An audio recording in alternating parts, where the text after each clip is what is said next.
I'm Kirby Davis. I'm the author of God's Furry Angels and a few other books. Today I'm going to read you the first chapter of God's Furry Angels. I hope you enjoy it. And while I can, I will swap around and show you pictures because it's an illustrated book, God's Furry Angels. I hope you enjoy it. Let's dive right into chapter 1. For 6 days, Jessica quietly bore her grief. Sebastian had been her closest companion for more than a decade, warming her neck on chill winter nights, nestling on her shoulder or lap when Jessica was too upset to do schoolwork or college papers, swatting her toes when Jessica needed a laugh. His absence left a hole in her heart that drained Jessica's zest for life. John noticed this, of course, but he didn't know how to heal her wound. He soon had an idea, though, and so he put aside his lunch money for a week. That allowed him to come home from work Friday with a small wooden box bound with a scarlet ribbon. Jessica accepted it with tears, ashamed that he discerned the depths of her hurt, yet touched by his love. Sorting through the nest of soft plastic grass within, Jessica uncovered the ceramic figure of a snow-white cat, contentedly curled into a silky smooth ball. "I know it doesn't replace him," John allowed, "but it's a good reminder, I think. It looks like him." His young wife wiped dry her face. "Yes, it does." "And it's a promise," he continued. "I'll soon make it real." That made her smile. She knew they couldn't afford to replace Sebastian now. With their strained budget, she couldn't imagine how he'd paid for this.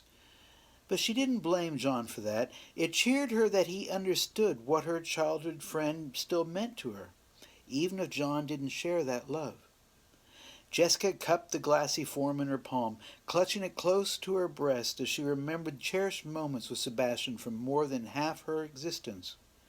Then she laid the figurine in the bare spot on the living room's middle bookshelf, where Sebastian had loved to sleep. Again and again she stroked its smooth back, reveling in the touch. "He looks good there," John agreed. "I think I'll call him Sebastian," she decided. "Good," her husband said.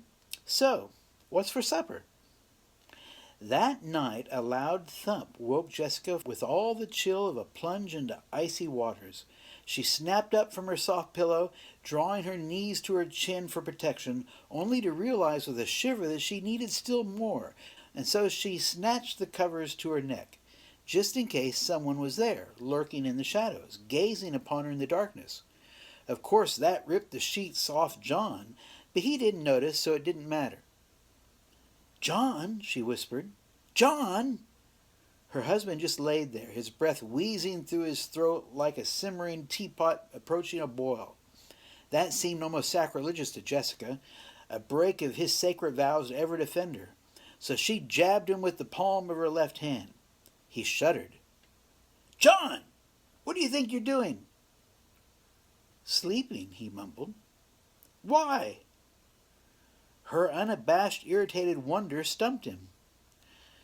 "Well," he groaned, struggling to lift an eyelid, "it is dark out." His eye squinted, looked about, verified it was indeed nighttime, then plopped shut once more. Maybe it's a dream, he hoped. Just a bad dream. But it was not to be. "Get up," she insisted. "There's something out there." "Yeah." Jessica shoved him again.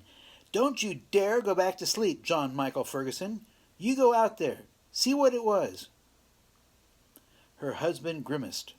After 3 happy, relatively calm months of marital bliss, except for Sebastian, of course, the odds had favored this sort of thing happening sooner or later. Still, he had hoped a few more seasons would pass before Jessica started acting like a wife. What was?" he whispered, rolling sluggishly around.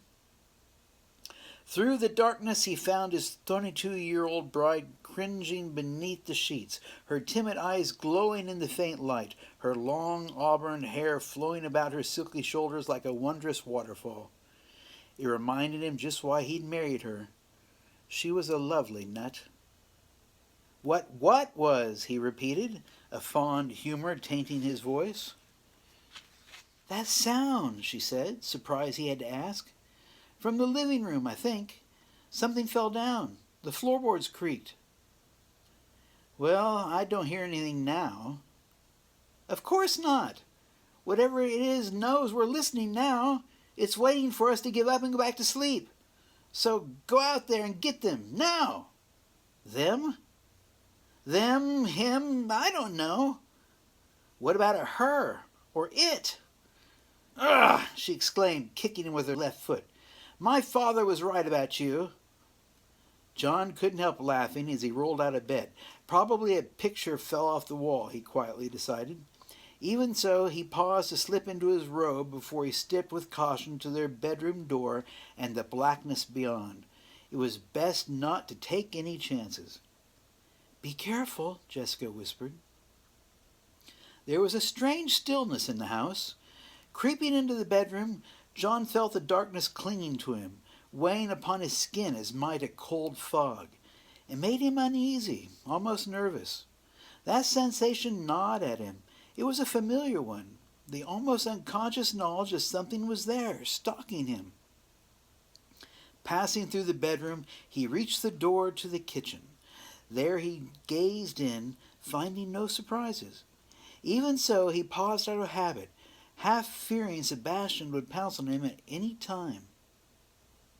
"That's it," he whispered in sudden revelation. That's what he'd been expecting.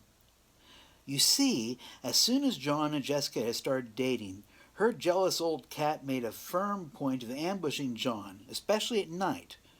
John shuddered, recalling the time right after their honeymoon when that fat beast dropped onto John's head from the top of the refrigerator, sinking his claws into John's pajama top, even as the feline's plump waist carried him into a free fall against the oak floorboards. John grimaced at the memory of those scars, though the lingering echoes of Sebastian's thuds still cheered him. As did the image of that cat flinging itself off the bookshelf, intent on digging its sharpened claws into John's back, only for John to unexpectedly bend down to finger a loose nail in the floor. He treasured that scene, hearing a distressed howl, glancing up to see Sebastian's broad white underbelly soaring over his head to collide with the closed front door. That alone made up for the hundreds of frustrating times that blasted cat just appeared from the darkness to break John's skin with tooth and claw, then disappear.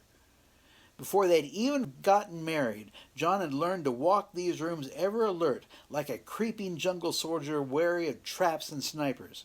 That, he realized, was what he was doing now. Sighing, John passed by the pantry door to the kitchen entryway. The back door and windows were locked tight. Then he checked the dining room, glowing gray-blue from the moonlit window. Beyond the table opened their living room. Looking in, John was surprised to see the front drapes swinging free from their bindings. That hadn't happened since Sebastian's last rampage. John gathered the curtains and tightened their rope knots, then checked the doors and windows. Everything seemed secure.